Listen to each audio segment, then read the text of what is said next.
सबको शलोम आइन, शलोम शलोम, शबा शलोम। एक बार फिर से हम आप लोगों के साथ यहोवा के वचन से बातचीत करने के लिए आपके साथ मिलकर वचन को सीखने के लिए आपके साथ जुड़े हैं। और मेरा मुना है कि हम बहुत सारी बातों को आज सीखेंगे। और जो आज हमने एक टॉपिक लिया है तो वो है तो एक छोटा सा शब्द है, लेकिन उसके अंदर बहुत सारी ऐसी गहराई की बातें हैं, ऐसी छुपी हुई बातें हैं जो मैं चाहता हूं कि मेरे और आपके लिए जानना बहुत ज़रूरी है। और मैंने उसको टाइटल दिया, उसका विषय मैंने रखा है प्रेम। प्रेम जब हम शब्द को सुनते हैं तो इस नाम को तो बहुत सारे शब्दों के द्वारा पुकारा जाता है। बहुत सारी भाषाओं में इसको अलग अलग तरीके से पुकारा जाता है, जैसे बुलाया भी जाता है। जैसे हम कहते हैं प्रेम है, प्रीत है, स्नेह है, मोहब्बत है, लव है। तो जब हम इन बातों को बोलते हैं तो छोटे छोटे बच्चे भी, जवान भी, हर कोई इस बात को, इस शब्द को समझ आता है। लेकिन आज हम इसके रूट्स में जाएंगे कि ये शब्द आया कहाँ से है। क्योंकि जिस प्रेम की बात, जिस लव की बात, जिस मोहब्बत की बात हम कर रहे हैं, ये मेरे शब्द बिब्लिकल तरीके से आप लोगों के साथ बांटना चाहता हूँ। ये बिब्लिकल बात मैं आपको बताना चाहता हूँ। और बिब्लिकल बात हमें सिर्फ बाइबल में से ही मिल सकती है। तो प्यार की जो परिभाषा है, जो अहाब की जो परिभाषा है, वो हम बाइबल में से ही सीख सकते हैं। क्योंकि वहाँ पर हमें यहोवा के वचन के अनुसार हम बिब्लिकल तरीके से सुनेंगे, सीखेंगे कि प्रेम की जो परिभाषा है वो मेरे और आपके लिए क्यों जरूरी है, उसको समझना, उसको जानना। तो मैंने आपको बताया है अहबा। अहबा एक इब्रानी शब्द है। और इब्रानी जो अल्फाबेटिक है, एक अक्षर के अंदर जो है वहां पर हमें यशुआ हे मशीह मिलते हैं।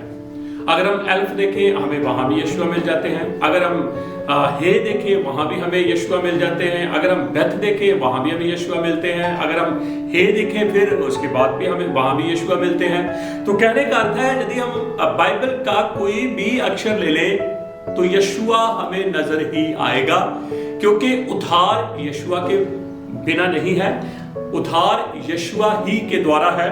तो हम धन्यवाद देते हैं। आज प्यार के बारे में हमने सीखना है, क्योंकि लिखा है सब कुछ खत्म हो जाएगा। जैसे सौल ने भी अपनी पत्रियों के अंदर, पहला कुरिन्थियों 13 अध्याय के अंदर इस बात को कहा उसने कि यदि मैं स्वर्गदूतों की बोलियां भी बोलूं तो वो भी सब कुछ व्यर्थ है। भविष्यवाणियां करूं, बड़ा ईमान रखूं और भिन्न प्रकार से ऐसे मैं कार्य करूं, वो सब व्यर्थ है। लेकिन सब कुछ चीजें लिखा है, सब खत्म हो जाएंगी। प्रेम खत्म नहीं होगा, प्यार खत्म नहीं होगा, मोहब्बत खत्म नहीं होगी। ये उस मोहब्बत की बात हो रही है जो बाइबल की है, जो बिब्लिकल है। और उस मोहब्बत को कलीसिया में आना बहुत ही जरूरी है। क्योंकि इन दिनों के अंदर लॉकडाउन है और लॉकडाउन के अंदर बहुत सारे लोग जो हैं अब वो घरों में ही दुआ प्रार्थना कर रहे हैं, वो उनकी आपस में संगति नहीं हो रही। तो कहीं ना कहीं ये भी एक जो कारण है, लोगों के जीवन के ऊपर एक बहुत बड़ा प्रभाव छोड़ेगा। बहुत सारे लोगों का प्रेम जो है वो ठंडा पड़ जाएगा। कई लोग तो चर्चा नहीं बंद कर देंगे क्योंकि उनकी आदत ही ऐसी हो जाएगी। लेकिन यहोवा का प्रेम जो है वो हमें मजबूर करता है कि हम उसके वचनों को सुने, उसके वचनों को समझे। तो मैं कुछ बातें आप लोगों के साथ बांटना चाहता हूं और मैं चाहूंगा कि हम कुछ वचनों को हम सीखें। बाइबल के अंदर सबसे पहली बात, बाइबल के अंदर सबसे पहली बात, अहबा शब्द जो है वो हमें प्यार का जो शब्द है हमें कहां पर मिलता है? जेनेसिस 22 चैप्टर वर्सेस 2, उसमें हम एक बात को पाते हैं। वहां पर लिखा है प्रेम के बारे में। वहां एक बाप का अपने बेटे के प्रति प्रेम दिखाया गया है। हम जानते हैं कि अब्राहम का बेटा जो इसाक था, लिखा है जब यशुआ हे मशीह इसाक की और इशारा तो बहुत सारे समानताओं में करते हैं। लेकिन मैं कभी टाइम मिला तो मैं इस बात के ऊपर भी आपके साथ बातचीत करूंगा। लेकिन मैं ये बताना चाहता हूं कि अब्राहम के लिए आइज़िक बहुत प्रिय था। उसके पास धन संपत्ति थी, उसके पास जायदाद और बहुत वो मालदार आदमी था। लेकिन उसका अगर प्रेम था तो सिर्फ आइज़िक से। तो आप जानते हैं स्टोरी के अंदर यहोवा ने आइज़िक को अब्राहम से मांगा है। तो अब्राहम से जब बात की बेटे के बारे में, तो अब्राहम तो सोचने लगा किस बेटे की बात हो रही है, क्योंकि इस्माइल भी अब्राहम का बेटा था। लेकिन तब यहोवा ने अब्राहम से कहा जिससे तू प्रेम करता है, वो तो आइसिक से प्रेम करता था। तो यहाँ पर एक जो प्रेम की बात आई है बाइबल में सबसे पहली बार, वो है पिता और पुत्र का। फिर दूसरी बार हम बाइबल में प्रेम के बारे में हम जब पढ़ते हैं तो फिर वहां पर जो हमें प्यार की बात मिलती है, जो अहबाब की बात मिलती है, जो मोहब्बत की बात मिलती है, वो आइसिक और रेबेका के बारे में। वो भी हम जेनेसिस 24 चैप्टर के अंदर हम पढ़ते हैं। उसकी आखिरी जो वचन है 67 उसका जो वर्ष है 67 उसकी वर्ष है, उसके अंदर हम इस बात को देखते हैं कि आइसिक रेबेका को अपनी माँ के तंबू में ले गया और उसने उससे प्यार किया। फिर आगे हम जब प्यार की बात पढ़ते हैं तो फिर हम उत्पत्ति की किताब उसके 25 अध्याय के अंदर, जेनेसिस 25 चैप्टर के अंदर 28 वर्ष के अंदर हम 28 वचन के अंदर पढ़ते हैं कि आइसिक तो ईसाऊ को प्यार करता था और रेबेका जो थे वो याकूब को प्रेम करती थी। तो 4 बार बाइबल के अंदर, पहली बार जब हम प्रेम के बारे में देखते हैं तो हमें एक फैमिली के अंदर प्यार नजर आता है।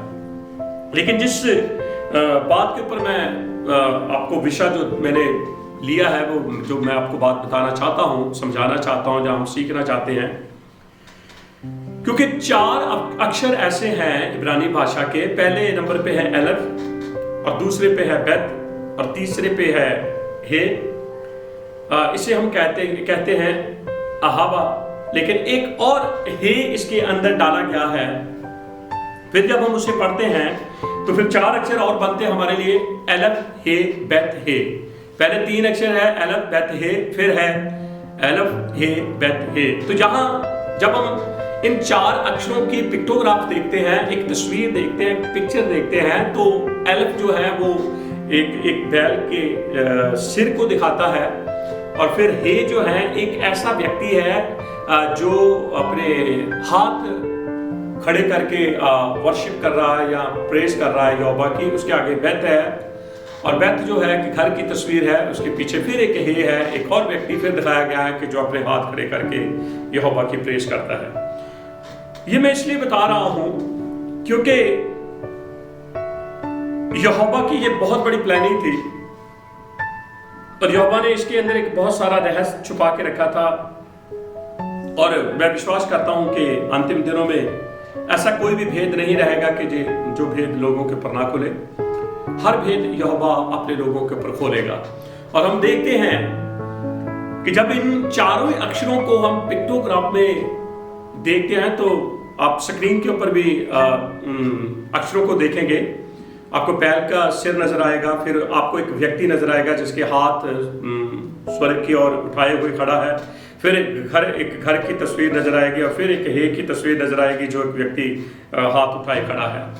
तो स्क्रीन के ऊपर वो सारी बातें आ जाएगी। मैं आपको बताना चाहता हूं, सबसे पहली बात यह है कि सबसे पहले प्रेम नहीं था, सबसे पहले यहोवा था। यहोवा में से प्रेम निकला, प्रेम से यहोवा नहीं निकला। जैसे यूहन्ना ने भी अपनी पत्रियों में कहा है, पहला यूहन्ना 4:8 के अंदर उसने इस बात को लिखा है कि इलोहिम जो है वो प्रेम है। इलोहिम जो है वो प्रेम है, यहोवा प्रेम है। और पतरस भी बहुत बढ़िया इस बात को लिखता है, कहता है कि सबसे श्रेष्ठ जो बात है ना वो प्रेम ही है, क्योंकि प्रेम ही हमारे सारे अपराधों को ढांप देता है। तो मसीहों के अंदर एक वचन बहुत ही ज्यादा फेमस है, यूहन्ना 3:16 वचन। वहां पर हम ऐसे पढ़ते हैं कि इलोहिम ने पूरे संसार से ऐसी मोहब्बत की, ऐसा प्रेम किया कि उसने अपना इकलौता पुत्र संसार के लिए दे दिया, जो कोई भी उसके पुत्र यशुआ के ऊपर विश्वास करे वो नाश ना हो बल्कि अनंत जीवन पाए। ऐसा लिखा हुआ है यूहन्ना 3:16 वचन के अंदर। तो इसका अर्थ है कि यहोवा की प्लानिंग के अंदर इस्राएली तो है ही है, वो तो चुने हुए लोग हैं, और अगर संसार में से इस्राएल को निकाल ले तो पीछे रह जाते हैं अन्य जाति। तो यहोवा की जो प्लानिंग है वो अन्य जातियों के लिए भी है, क्योंकि हम नूह के दिनों में अगर हम सीखें नूह को जब जहाज बनाने के लिए यहोवा ने आज्ञा दी है, तो वहां पर लिखा है, नूह को बताया गया था कि तुझे शुद्ध पक्षियों को, शुद्ध जानवरों को और अशुद्ध जो हैं, जो शुद्ध नहीं है, उनको भी जोड़ा जोड़ा करके तूने नौ में रखना है। और वहां पर भी दिखाया गया है कि शुद्ध अशुद्ध दोनों इकट्ठे किए गए हैं। फिर आगे हम देखते हैं कि जब पतरस शमौन खटी के घर में था, उसने जब वो प्रार्थना कर रहा था, उसने दर्शन देखा, एक स्वर्ग में से एक चादर उतरी है, उसके अंदर दोनों तरह के जानवर पक्षी थे, शुद्ध भी अशुद्ध भी। तो वहां पर भी एक ही चादर के अंदर इकट्ठे किए हुए थे। तो ये शुरू से ही यहोवा दिखाता आ रहा था कि मेरी प्लानिंग है इस्राएल को भी बचाना और अन्य जातियों को भी बचाना। तो हम धन्यवाद देते हैं जो शब्द मैं आपको बार बार बोल रहा हूं, प्रेम या लव या मोहब्बत, जब मैं इब्रानी में बोल रहा हूं अहबा, अहबा के अंदर एलफ भी है, बेथ भी है। एलफ जो है वो इलोहिम की ओर इशारा करता है, बेथ जो है वो बर यानी के पुत्र की ओर इशारा करता है। और इन दोनों के बीच के अंदर जो अक्षर हैं, एक दोनों हे है, एक हे एलफ और बेथ के अंदर है और दूसरा हे जो है वो बेथ के पीछे है। इसका अर्थ है जो पहला हे है वो एलफ को देख रहा है और जो बेथ के पीछे हे है वो हे बेथ को देख रहा है। तो इसको हम सरल तरीके से जो जाने कि जो एलफ को देखने वाला हे है वो इस्राएल है और जो बेथ को देखने वाला हे है वो अन्य जाति है। तो उसने प्यार शब्द के अंदर ही इस्राएल को भी अन्य जाति को भी रख दिया। इसीलिए उसने यूहन्ना 3:16 को बोला कि इलोहिम ने संसार से ऐसा प्रेम किया कि उसने अपना इकलौता पुत्र दे दिया। दोनों, इलोहिम भी आ गया, पुत्र भी आ गया, एलफ भी आ गया, बेथ भी आ गया, इस्राएल भी आ गए संसार के अंदर और अन्य जाति भी आ गए। इलोहिम ने संसार से ऐसी मोहब्बत की कि उसने अपना इकलौता पुत्र दे दिया। जो कोई उसके पुत्र यशुआ के ऊपर विश्वास करे वो नाश ना हो बल्कि वो जीवन पाए, इटर्नल लाइफ पाए। तो हम धन्यवाद देते हैं प्रियजनों, इन बातों को समझना सीखना मेरे और आपके लिए बहुत ही जरूरी है। स्क्रीन के ऊपर जब वो अक्षर आएंगे तो मैं विश्वास करता हूं कि जब वो उन अक्षरों को देखेंगे, जो दो ए हैं, दो व्यक्ति आपको नजर आएंगे। एक व्यक्ति एलफ की ओर है और एक व्यक्ति जो है वो बेथ की ओर है। एक इस्राएल जो है वो यहोवा को देख रहा है और अन्य जाति जो है वो यशुआ को देख रहा है। तो उद्धार यशुआ के द्वारा है। यदि मैं और आप अन्य जातियों में से आए हैं तो मेरा और आपका ध्यान यशुआ के ऊपर होना बहुत ही जरूरी है। यहोवा इन वचनों के द्वारा आप लोग आशीष दे। मैं विश्वास करता हूं कि इन भाषा के अंदर मेरे और आपके लिए आशीष है। आमीन।